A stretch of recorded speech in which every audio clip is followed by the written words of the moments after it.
an upgrade from the Dead Gale version that Chris Piccola played back in the day. Liliana the Veil, slightly an upgrade to Hypnotic Spectre. One could argue. One could argue. Also, a couple copies of Vindicate and Zealous Persecution here from Segal, but he is just playing a black-white, kind of mid-rangey, aggressive, what have you deck, and he's going to play a Marsh Flats, and we are underway here in round number 12 of 16 of our Season 1 Invitational here in Charlotte. Mondello is going to play a Verdant Catacombs. He's going to play a Wirewood Symbiote. We'll see what land he's going to search out. So two decks that you don't really see a ton of in Legacy. Elves probably the more popular of the two, but no blue cards for once. Yeah, and Michael's going to be under a lot of pressure because Elves is really resilient to kind of one-for-one removal. So cards like Gatekeeper, Liliana the Veil, not going to be very good against Elves. He has 2 copies of Zealous Persecution in his deck, which could be good, but probably the signature card of Elves, Wirewood Symbiote, that is in play for Jake, and that really is the card that makes it very difficult for kind of removal to be effective. Even if you do cast a Zealous Persecution against Jake, he could technically like bounce a bunch of elves to his hand, and you're not even going to get that much advantage out of it. Persecution is actually a card that Segal does have in his hand right now, so he's going to start by casting a Stoneforge Mystic. Going to go get Umezawa's Jite, another fine weapon against the Elvish Menace before passing the turn back. Mondello's going to untap that Bayou, and we'll see how he wants to move forward here on his second turn of the game. We speak of Zealous Persecution and just how good that card is against Elves. It's actually primarily in Segal's deck to deal with True Name Nemesis, but it doesn't hurt that it has other applications as well. Yeah, so Michael's got a pretty good start against the Elf deck. He has that Persecution you mentioned. He also is able to find a Jite, which is very difficult for the Elf deck to deal with at times. Wirewood Symbiote is, again, one of the ways you can kind of deal with a Jite by like blocking and then bouncing so that before the card can get any counters. But with that Zealous Persecution, that means that that Wirewood Symbiote is not long for this world. Strange play there by Mondello. He just played a Windswept Heath and just passed the turn back. He did have some Elves that he could play, but he chose not to. And now it looks like Segal is going to cast a Zealous Persecution here once the Dryad Arbor is fetched. So a little 2-for-1 action, but more importantly, it's actually also going to play the role of Stone Ring here. So really, really nice play. Yeah, this is kind of a nightmare situation for Jake because not only does he lose 2 creatures, but he also has to face down a Jite activation next turn potentially. Yeah, the plan there for Jake was to get the Dryad Arbor, cast a Glimpse, and just go crazy from there, as he did have 2 copies of Heritage Root in his hand. Now, because of a main deck, Zealous Persecution, which I'm sure he was a little bit surprised about, makes everything a little more difficult. As Segal's going to untap, he's going to take a draw, and if he does have a 4th land, he can play and equip the Jite all in one turn. He also has Liliana in his hand too, so he can actually just decide to cast Liliana and start uptaking it if he wants to, which it looks like he is going to do because he doesn't have a 4th mana, so Jite won't get online this turn anyway. So it looks like he's just going to play the Liliana and discard a Lingering Soul. It's pretty good discard. Eliminate all that value. Yeah, so Michael firmly in the driver's seat here. Jake can sack that Misty Rainforest to get a second Dryad Arbor if he chooses, but again, doesn't really have a lot of action right now. And even though he has that Glimpse in his hand, he doesn't have that much mana to get too much value out of it. You see the Bayou in play there for Segal, and the reason for that is because he does want to be able to activate the green half of Deathrite Shaman, a card that he does have 4 copies of. So that's exactly what that is there for. He also has a couple of Locks and On-Smiters in the sideboard, which he can hard cast or, of course, discard to a Liliana the Veil trigger from the opponent and put into play the free 4/4. We see Mondello sacrificing Misty Rainforest to go get that second Dryad Arbor that you did mention, and we'll see if he can actually kind of put together a pretty nice turn here. Yeah, if Michael draws a 4th land, it's going to be really tough for Jake to win because he'll not only be able to cast Jite and equip it, but he still has that Liliana activation. So he's putting pressure both on Jake's hand and his board. Misty Rainforest, the draw here for Mondello. Again, he was trying to set up a big Glimpse turn a few turns ago. Wasn't able to do that. Now it just might be a little bit of a value Glimpse, and that's exactly what's going to happen. So Glimpse into Nature is cast. Dryad Arbor is going to tap for a green. This is a Heritage Root that will draw a card. A Gaia's Cradle is rather timely. Yeah, I was going to say that is the perfect card for him to draw there because it generates him now 2 mana. So now he can cast a second Heritage Root if he draws another 1 mana elf. Unfortunately, he draws no other elves, and I think his hand is just lands. So yeah, he's forced to stop right there. Vindicate the draw here for Segal. Also, still no 4th land here, but Jake trying to cobble together a little something here. So yeah, this is going to be interesting here. Again, he doesn't have mana to both activate, cast Jite, and activate or equip, but he looks like he's just going to force Jake to sacrifice a creature, and the Vindicate might go after one of the other elves or the Gaia's Cradle. Yeah, it really just depends on what Mondello's going to sacrifice here. It looks like he's going to sacrifice the Heritage Druid again because he doesn't have any other elves in his hand. Those Heritage Druids really aren't that good, so he's going to lose one. Liliana Veil is actually going to come in and replace itself. It's going to take down as well. So yes, Heritage Druid, it looks like it's going to get sacked again. So Jake is just left with lands in play. One of them is a Dryad Arbor. Unfortunately, because of the Stoneforge Mystic, Jake can't attack Liliana with the Dryad Arbor because Stoneforge Mystic is ready to block. You had the option between Vindicating or just playing another Liliana. How do you feel about the choice to play another Liliana as opposed to the Vindicate? Well, I kind of like it just because it gives him the option to Vindicate a Gaia's Cradle if he wants to. Okay. Because Gaia's Cradle can be a little explosive. So either way, you're going to cast a 3-mana spell this turn. Might as well just get a little more value. Mondello's draw that turn was a copy of Natural Order. Again, we know his land is hands, along with a couple of copies of Gaia's Cradle, and then that singleton Natural Order. Of course, the goal with this deck is to Natural Order up the old Craterhoof Behemoth and get the job done. I don't know if he has any spice in his deck like a Progenitus or a Whirlspine Worm. Yeah, basically his only option is to just go after a Craterhoof Behemoth here. It will allow him to kill the Liliana this turn, but he doesn't really have any other option. It's basically go for a Craterhoof Behemoth, kill your Liliana, and hope that my 5/5 can go all the way. Obviously, we know that won't because of the Vindicate.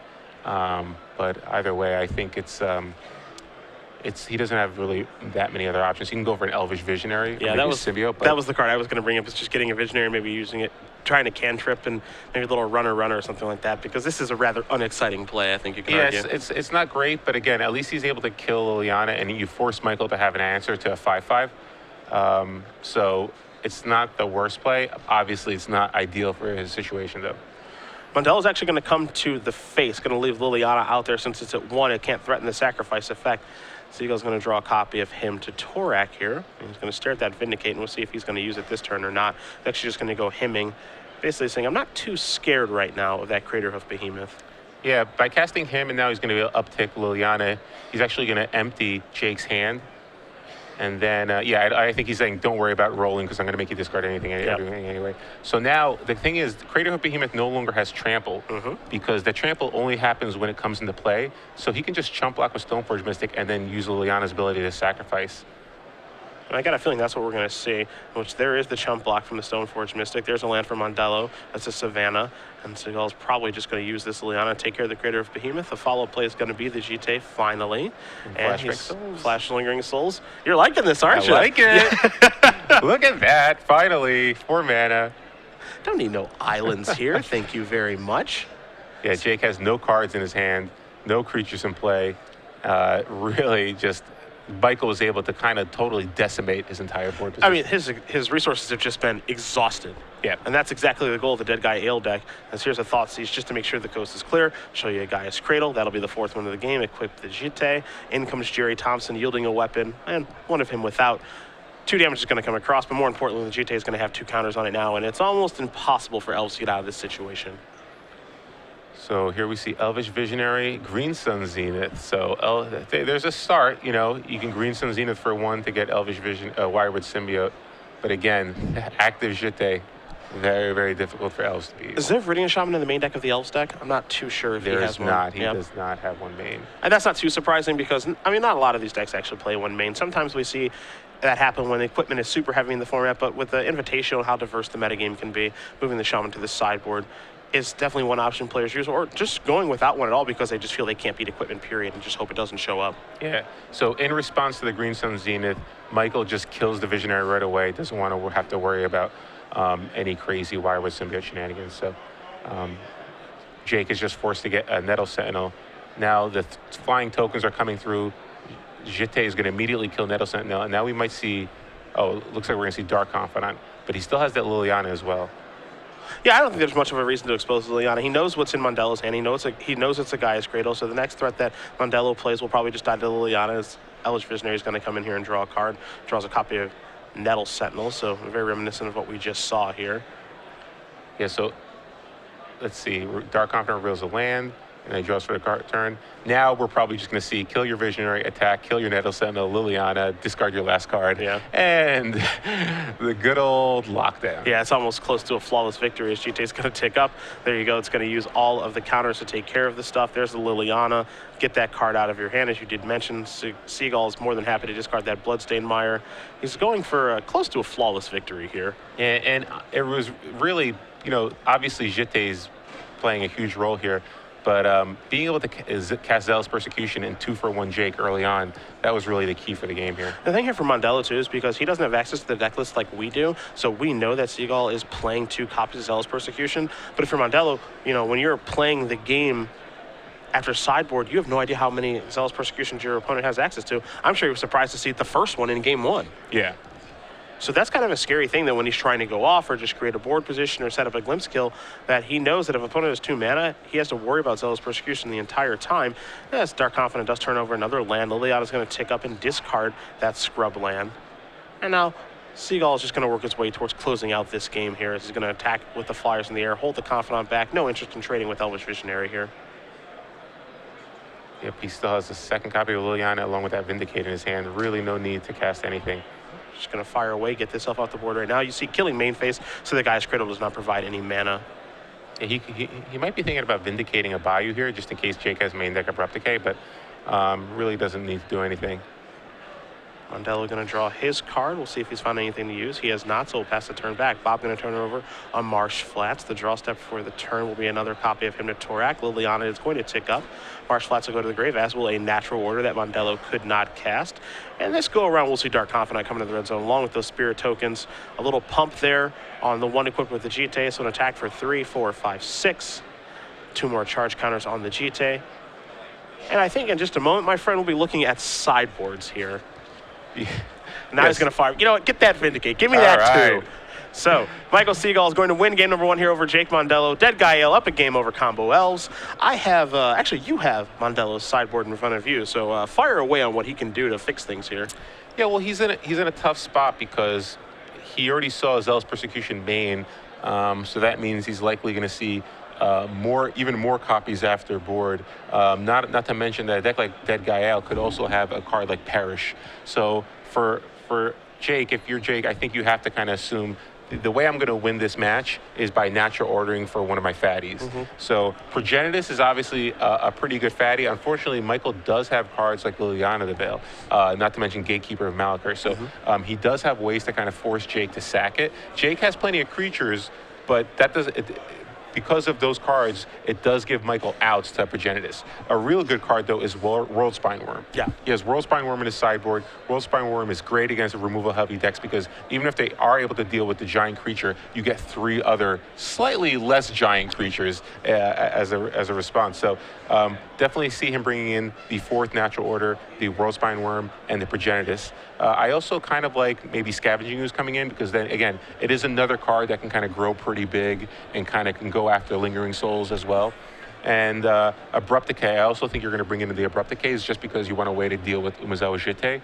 If I'm Jake, I just don't think I'm going to be able to combo kill him. Okay. So I'm just going to try to grind him out with a Glimpse of Nature here and there, and then try to win with either a natural order or just kind of overwhelm him with my card advantage through Wirewood Symbiote and Elvish Visionary.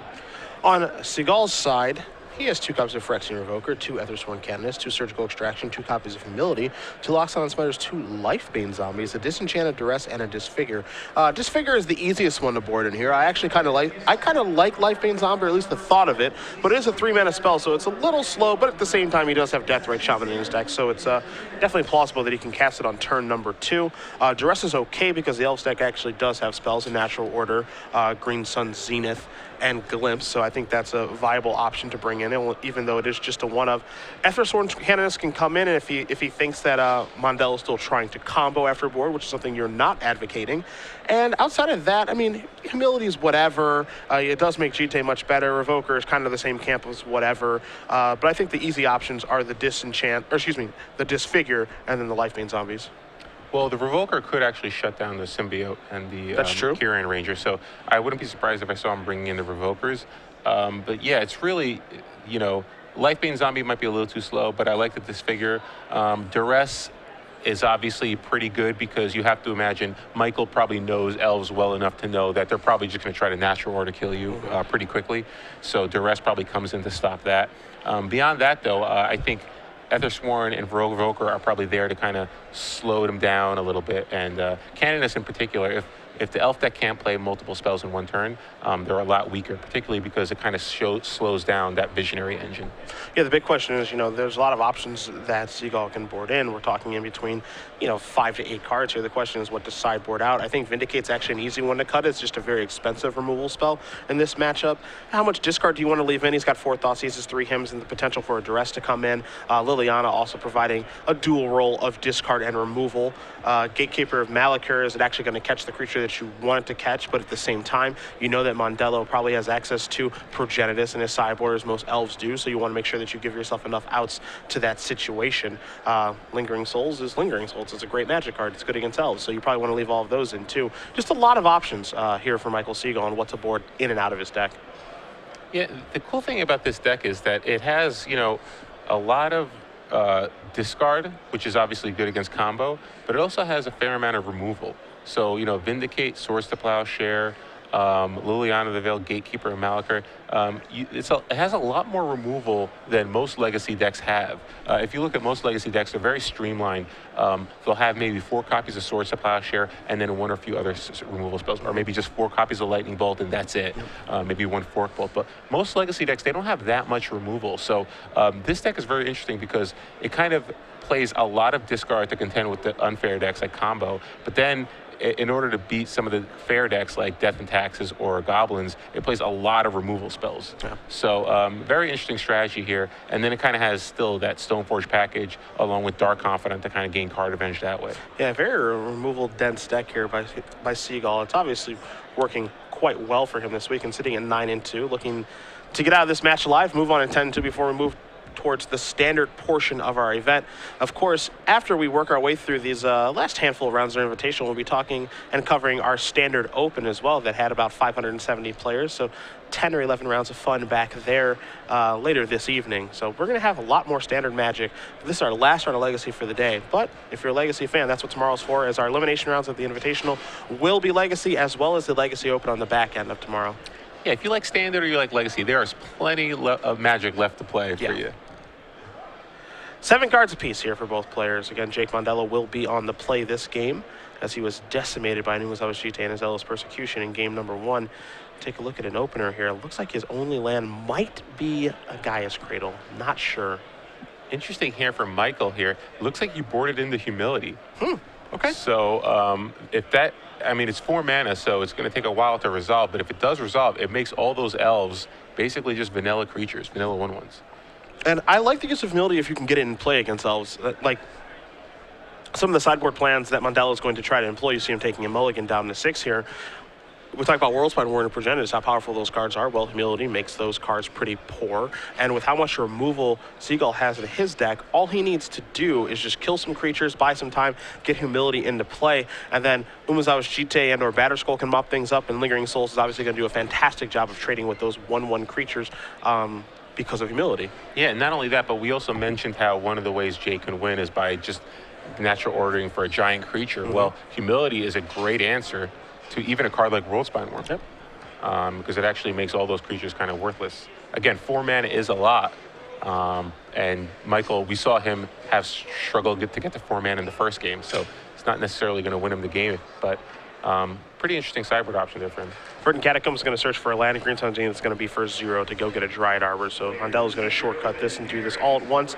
End up at 19 at the end of the turn. We'll see what land he wants to search for, if it'll be Basic Forest or a Bayou, and it will be a Bayou. Segal just playing a copy of Marsh Flats. We'll see if he has anything he wants to do, as he does have that Duress in his hand here. Yeah, and Jake does have that natural order, so he's threatening a turn 3 natural order.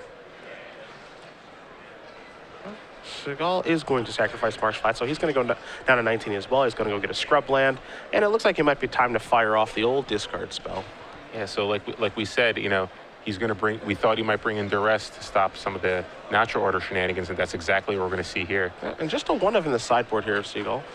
And it looks like he may want to fire that off. He's going to go with Swords of Plowshares, play the Stone Rain play here, and get the Dryad Arbor off the table, which is certainly a fine play as well. Yeah, so now Jake is just left with a Elvish Visionary in his hand, plus that natural order that we mentioned.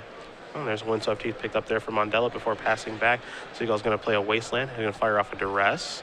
There goes the natural order. You see Mondello just got a bunch of lands there. Windswept Heath, a Misty Rainforest, and a Gaia's Cradle. So I'd be surprised if Segal wants to fire off this Wasteland here.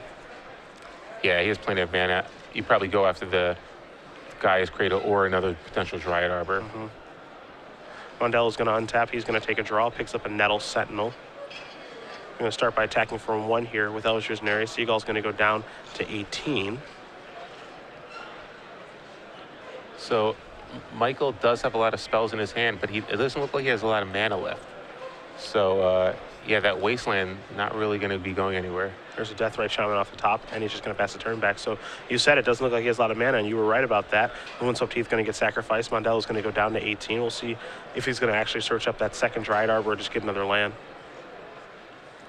Yeah, and Jake really needs either a Green Sun Zenith or another natural order. Even a Wirewood Symbiote would be pretty good here. But yeah, he's going to sack land to get a Dryad Arbor.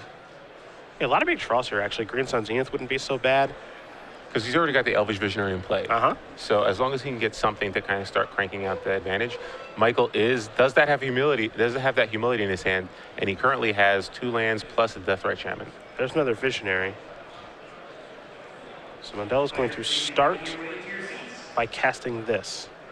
Time to draw a card. Natural order for the win?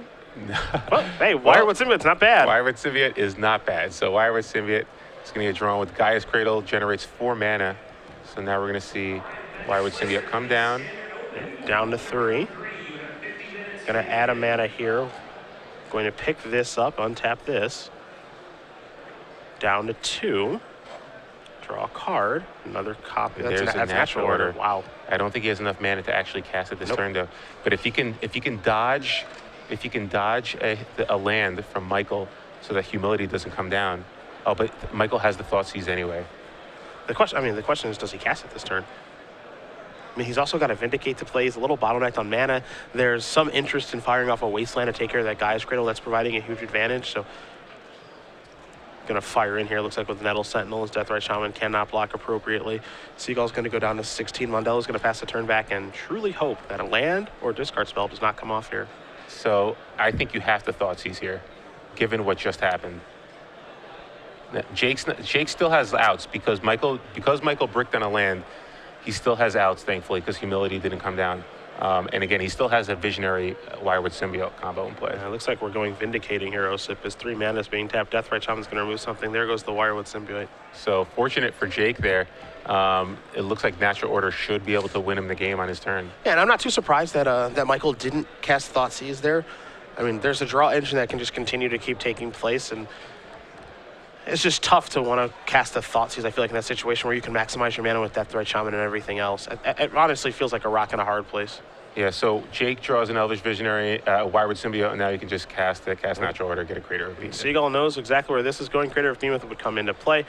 The trigger would make all of those creatures huge. They all get to attack, and that's going to do it. So Jake Mondello is going to win in game number 2, and we are even up here between Elves and Dead Guy Ale. Yeah, and I'm with you. I guess you can't really Thoughtseize there, just given that there's a card drawing engine in play already. Yeah, it's pretty tough. I mean, we're obviously looking at the natural order in Mondello's hand, saying, yeah, you just totally Thoughtseize. What are you thinking about? But at the same time, Seagal is really stuck, and he's got a bunch of 3-mana spells in his hand between Liliana's and a Vindicate. He just wants to get those in play as best he can, and unfortunately, he was unable to get the job done there. So we'll play a third one here between these two players that are sitting at 9-2 and looking to make the top 8 of our Season 1 Invitational.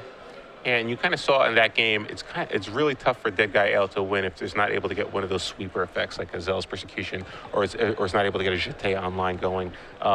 His deck is pretty clunky. I mean, a lot of 3-mana, a lot of 3-mana spells. He boards in that humility as well. So on the draw in particular, can be very clunky against Elves, especially if he doesn't get a Deathrite Shaman in play in turn 1. I think clunky is actually just the best word to use because there are a lot of 3-mana spells and you're using a lot of your mana every single turn of the game.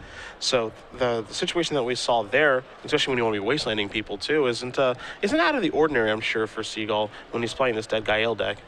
Yeah, like Jake, the Elf deck looks just like light years ahead when you look at it in that game in particular, because Mike's hand was basically a bunch of 3-mana spells. He could only cast basically one spell a turn. Meanwhile, on Jake's side of the board, you had a bunch of creatures in play. You had one land that tapped for like 5 mana. Yeah. You're able to cast multiple spells in a turn. You have like this recurring engine in play. So his deck looks like just a well-oiled machine in that game. Whereas in game 1, Michael was able to capitalize on some sweeper effects and Umazao Jete. So Michael will be on the play in game 3, so it'll be interesting to see whether or not he can kind of gain some sort of momentum there by getting either a Deathrite Shaman to play early or getting an Jete online pretty active. Let's not forget that game either. Mondello, I believe, took a mulligan. You know, he got off to a slow start. Discard spell came firing his way. Swords of Plowshares took care of the Dryad Arbor, and his deck still just, hummed along beautifully. Yeah, that's the thing. It can handle 1-for-1 removal pretty well simply because of Wirewood Symbiote, Elvish Visionary. And you have so many redundant ways to find those cards. So you do have that backdoor way to kind of randomly just win with Natural Order sometimes. But you also have a lot of ways to kind of cast Elvish Visionary, cast Wirewood Symbiote, and find those cards with Green Sun Zenith. So I got a thought process question for you. You're going into game 3. This is the back end of the legacy portion. Last round before you move into the standard. And obviously, when you're 9-2 in a tournament, these rounds are obviously pretty crucial. So, what's your mindset right now where game 3 kind of for it all before you move back to standard and put your legacy deck away for the weekend, and knowing that going into the standard portion at 10-2 is very different from 9-3? Yeah, you can't really think about it that way. I think whenever you're trying to top 8 a tournament, you don't really think about the end result. You just kind of try to think about each round and just winning that round. I mean, any tournament that I play in, especially when you kind of start feeling, you kind of get that sense like, oh wow, I'm kind of on a run here. You kind of have to control yourself, control your emotions, calm yourself down, because once you start thinking too far ahead, I think bad things start happening. It's easier to go on tilt. It's easier to let any loss kind of affect you more. So I think if you're Jake or Michael, you got to just think about, I have to just try to win this game. Don't think about what my record is. What do I need to top 8? Just think you have to win. Just try to win every game. Take it one at a time. And I know that's kind of a cliche thing to say. You hear people say it all the time, but it's the truth. You can't really focus on what your record is or what you need to top 8. You just need to try to keep winning each round, because the more focus or attention you place on the future, the less focus or attention you're putting on the game at hand. We'll see which player is going to move into the standard portion here at 10-2. Picking up a third loss isn't the end of the world, as you can top 8 our Invitational here with, sometimes we've seen it with 4 losses. But, of course, you did mention it's just kind of a one game, one match at a time type thing here, even though it is a crucial one for both of these players. Yeah, I think either player, regardless of the result, has to be, happy with their standings as of right now. You have 4 rounds left. It's basically a 4-round tournament. All you got to do is 3-1, basically. But again, you can't think of it that way. Yeah. It's hard not to get excited. But it is difficult, as Segal's going to sacrifice this Marsh Flats. We'll see what land he's going to search out. It is going to be a scrub land. A Quirion Ranger here from Mondello off of Sandvana. That's going to bite the dust. Looks like Swords of Plowshare is going to be cast here by Segal. And I think I might have seen a Lifebane Zombie in Michael's in his main deck while he was shuffling. So looks like he might have boarded that in. Maybe thinks he's a little bit better on the play. Yeah. There's your swords, taking care of the Quirion Ranger. Seagal's going to untap. He'll take a draw. It's a copy of Bloodstained Mire. He's going to play a different Bloodstained Mire past the turn back. Mondello will draw a Misty Rainforest. I can't see exactly what's in Michael's hand, but it doesn't look that strong. I think he has it looks like he might have kept a couple of plows and a Lingering Souls, but beyond that, it's just a Batter Skull. Yeah, he's got a Batter Skull hanging out over there too, but his hand does not look particularly great right now, as there's just a Misty Rainforest and passing the turn back. So Seagal's going to get a turn of reprieve here. Now, of course, that Misty can turn into a Dryad Arbor, but all things being honest, a pretty honest turn there from Mondello. And Jake does have another Wirewood Symbiote in his hand, but he chose not to play this turn because he wants to get a little value out of it. No reason to expose it to a removal spell just yet. Looks like he might have a Green Sun Zenith in his hand as well, so he can search out a Visionary first. And then kind of force Michael's hand as to either killing the Visionary in response to a Wirewood Symbiote or just letting it resolve. And either way, you're going to get a little advantage out of that. Seagal going to sacrifice the Bloodstained Mire at the end of Mondello's turn. Going to go down to 18 as he does get a scrub land. Draws a Deathrite Shaman, figuring out what land he wants to play, giving a little bit of information away there, playing the Bloodstained Mire before, he gripped the scrub land, was going to play it, chose not to. Once you get the fetch land in play, plays a Deathrite Shaman, passes the turn back to Mondello, who's going to sacrifice that Misty Rainforest, go down to 20, go get a Dried Arbor, and that's going to get Swords to Plowshare immediately. Yeah, and you can ask, well, if he has Lingering Souls in his hand, why didn't he just maximize his mana and cast Lingering Souls that turn? Well, he wanted to have mana up for Swords to Plowshares in case he needed to break up any kind of combo. So you always hear people talk about maximize your mana. Well, sometimes it's not right. Sometimes you kind of need to make sure you have an answer to a potential combo. Yeah, and by playing Deathrite Shaman this turn too, you see Segal's going to sacrifice Bloodstained Mire, go down to 17, probably go get another scrub land. But by playing Deathrite Shaman here, he has the ability to play Batterskull the next turn. Yeah, he can actually cast Batterskull next turn because he does have a 4th land in his hand. So the 4 lands plus Deathrite Shaman activation will allow Batterskull to come into play. And he doesn't really have any other option. He has no more removal spells left in his hand, and he just has that Lingering Souls. So, yeah, with no other better options, we're probably going to see a Batterskull come into play next turn. And you said that the Elves deck that Mondello is playing is quite good against 1-for-1 removal, and that's what Segal's done so far this game. A Swords here, a Swords there. Now he wants to get his clock on the table and hope that Mondello cannot cobble together anything from his Elves deck. But Mondello's sitting at 21 life. He's got plenty of time. Yeah. He's got plenty of time. I don't think he really is that afraid of a Batterskull. Obviously, the equipment that you're afraid of is Jitte, not Batterskull. So, barring anything crazy drawn from Michael, I still think Jake is probably feeling okay, but he definitely needs to start getting some board presence here. Again, Segal's hand right now, he does have a Scrub land, a Lingering Souls, and a Batterskull. We'll see what he does draw for the turn after Mondello does finish shuffling, and it will be a copy of Lifebane Zombie. That's a little bit interesting here. So I would expect to see a Lifebane Zombie come into play now. Obviously, maximizing mana is great, but you'd rather have some sort of, you'd rather interact with Jake somehow. So Lifebane Zombie comes down, and now Jake is going to have to reveal that Wirewood Symbiote that's hanging out in his hand. And looks like that's, at very least, that's going to go away. I don't think he wants to show him the hand. Oh my goodness. Wow. He has the Wirewood Symbiote, a Crater of Behemoth, a World Spine Worm, a Glimpse into Nature, and a Gaia's Cradle and Mystery Rainforest. That hand is yucky. Yeah, that's a beating right there. He's going to lose the Wirewood Symbiote here, and he's left with just 2 fatties. And although he has a Gaia's Cradle, it seems unlikely he's going to be able to generate enough creatures anytime soon. He does have that Glimpse, so if he gets a little lucky and runners, a couple of 1-drops, could be in good shape. But again, has to. Well, okay, step wow, one. Step one. I think if you have to go Glimpse here. Yeah, you have. I think you have to go Glimpse. You know, play this. You'll have 2 creatures. Hope to hit another one. Yeah, because if it's an elf, you can still bounce it. Yep. Oh, That's a Finhorn elf. Play the Cradle. That taps for 2. There's a Finhorn elf. Got 1 green floating. So you can bounce it, untap. Untap the Dried Arbor. Play this. Draw another card. There's a Deathrite Shaman. Play that. And all of a sudden, we got ourselves a game again here, boys. All of a sudden, we got ourselves a game. So pretty good shape there for Jake. Suddenly, it just goes to show you the resilience of this deck. So now that Gaia's Cradle can tap for 4 mana. It looks like he even drew an Ooze too, maybe. He drew a Scravening Ooze. That was the last card that he did draw. So Behemoth could actually get cast next turn, possibly 4, 5, 6, 7, 8. Yeah, Behemoth can come down. I was laughing at the Behemoth World Spine Worm hand. What do I know? Yeah, he could actually play I think he might have another sack land in his hand. Looks like Michael does have a Liliana, but Liliana not going to be that effective right here. Again, this is just more 1-for-1ing, and this is exactly what you mentioned, and that the Elves deck isn't really too scared of being 1-for-1 to the ground just because of the card drawing engines that it does have available. You just grind them down with Visionary plus Wirewood Symbiote, or you just play a Glimpse and draw a couple of cards, and that's exactly what happened here. Now, Mondello's going to have to sacrifice a creature. He's trying to figure out which is the best one to sacrifice. It looks like he's going towards the Dryad Arbor. Okay. Yeah, I think he wants to make sure he has plenty of Elves in play to kind of bounce with the Wirewood Symbiote. Yeah. Michael still doesn't have any other ways to kind of interact. He's going to attack with Lifebane Zombie. Deathrite could trade. Don't think you want to trade any Elves here. 1, it's an elf, and 2, it's mana. Yeah. 3, Cradle. Yeah. Yeah, provides a ton of mana.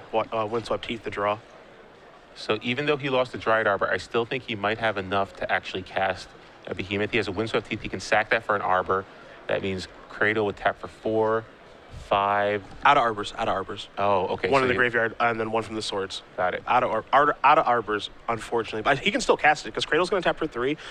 Savannah is 4. Finhorn Elf is 5. Deathrite Shaman is 6. Wirewood can untap an elf for 7. And then playing a land as aid. It won't be lethal, though. It will not be lethal. It'll correct. just, although it will put a lot of pressure on Michael's life total. And then he's going to be, he's still far away from World Spine Worm, but he could cast a Behemoth. And given the fact that it looks like he has a Scavenging Ooze too, so maybe he wants to cast Scavenging Ooze here and try to get a little value out of that first. That presents a difficult to answer threat for Segal as well if he does play Scavenging Ooze while also buffing the life total. So Mondello's got some options. He's just trying to figure out which is the best one. Yeah, because basically I think Mondello's thinking, is there a way for me to maybe slow roll the Behemoth and cast it next turn? So that way I can actually make it lethal. But if he does that, he exposes himself to Thoughtseize. Yeah. Or, God forbid, another Lifebane Zombie. Yeah, that's true. You see he's very unsure of himself right now, doing a bunch of math. You saw him tap and untap the Cradle. Do I want to play Ooze? Do I just want to get Crater of Behemoth out there, get the trigger for 4 creatures? Maybe go after Liliana, maybe just go after your life total. Got some pretty good options here, but again, he needs to make a decision on what he wants to do for navigating this game because, let's say, for example, Segal were to draw it and it was Jite or Humility or Elves Persecution, things change very quickly. Yeah, so Jake he's just trying to do all the math here. He doesn't want to make a mistake. Ideally, he'd like to get the Ooze in play and the Behemoth, but I don't think he has enough mana for that. So that's basically what he's thinking about. But still, if you can get the Behemoth in play and attack with that and the Wirewood Symbiote, that's a lot of damage. And Deathrite Shaman could potentially finish things off for you.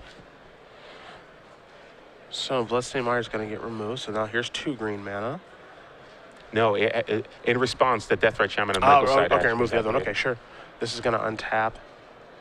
Return this, untap that. This is going to push it up to, I believe, 5. Okay. So yeah, it looks like he might be off here. Down to 4. There's an Ooze. Okay, so this is just going to be an Ooze turn. 2 green mana floating. So still pretty good for him. That means that basically next turn, the Ooze is going to be pretty good. And he's going to remove looks like he's going to remove the Lingering Souls as well. Not sure if he removed it or not. Oh, just going to grow that, pass it back. Okay, so Michael still doesn't draw any way to interact with Jake's side of the board. So next turn, Jake's going to have plenty of options for him. Discard Lingering Souls is what Seagal's going to do. He's going to play a Batter Skull here. Okay, so he discards Lingering Souls to Liliana. Mondello says, I'm going to have a response. So yeah, he responds by removing the Lingering Souls because Michael passed priority back. But again, he wasn't flashing back the Lingering Souls this turn anyway. He's casting with the Batter Skull. There's a Swamp, put the Batter Skull into play, and Seagal's empty-handed. Already ticked up Liliana. So Mondello doesn't have anything to contend with besides what's on the board. Misty Rainforest is going to get sacrificed. So this turn, he should have more than enough to cast a Behemoth. 4, 5, 6, 7, and then 8. Yeah, so he'll be able to cast a Behemoth from his hand, and he'll be able to attack with Scavenging Ooze, Wirewood Symbiote, and Deathrite Shaman at least. That doesn't even include if he draws a Cradle or something else to really go crazy. Yeah, so that's going to be that should be lethal. Remember Everything gets +5/+5. Remember when Mondello had a Crater of Behemoth, a World Spine Worm, and a Glimpse in his hand? That was it? And we laughed at that hand? Yeah. Well, when you draw a Wirewood Symbiote and 2 other 1-drops off of a Glimpse, it's pretty good. There's another Wirewood. He's probably going to play that pre-combat. Yeah, because basically with the guy's Cradle in play, it doesn't matter. Yeah, it's just a free spell, plus it gives another pump on the Crater of Behemoth. So he'll put that in the back row. The reason he's putting it with his land so that he knows that it is summoning sick. A bunch of mana is going to be tapped here. You see Seagal's going to start picking up his Furnace because he knows that hoof, there it is. Jake Mondello is going to win this match over Michael Segal, 2-1. Elves defeats Dead Guy Ale, and Mr. Mondello is 10-2, walking back in the standard portion. Wow, he's got to feel pretty good about that because not only did he come from behind, but